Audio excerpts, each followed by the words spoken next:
विकसित गाँ विकसित ओडिशा योजन हाइकोर्ट क्यों रोक लगे आपंकर मतामत देखंतु विकसित गाँ विकसित ओडिशा सारा ओडिशार गाँर विकास पई मोहन सरकार जो चिंता करिसेंती यह एक महत्वपूर्ण चिंताधारा एवं गाँर विकास पई यह अत्यंत जरूरी। कौ परिस्थिति रे माननीय हाइकोर्ट ए रोक लगाई से कथा मु कहि परिबिनी, किंतु या उपरे विश्लेषण करने निहाती आवश्यकता अच्छी कहीं विगत दिन में जदि आपण मैंने देखिए एटी सरकारी कार्यक्रम रे दलीय चिन्ह विजु जनता दल लगेदेला किंतु हाइकोर्ट केबे पदे पार्टी खोली ना एटी आम ओडिशा नवीन ओडिशा ना रे कोटी कोटी टंका सारा ओडिशा रे लूट हैला एटी के केबे पार्टी खोली ना एवं जदि आपण विगत दिन में देखिए 5T ना रे जो भली भाव में बड़ बड़ दुर्नीति है एवं दलीय प्रचार है एठी कहीं के पार्टी खोली ना तेणु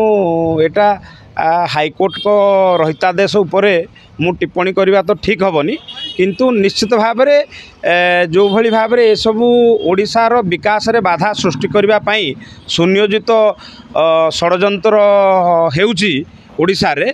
एहार मध्य हाइकोर्ट विचार करने उचित एवं जड़े ओडिशार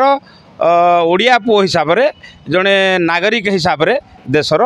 मो माननीय हाइकोर्ट को अनुरोध करी जे ओडिशार विकास रे जो भली भाव रे आईन प्रक्रिया को अपव्यवहार करी विकास रे बाधा सृष्टि न हुए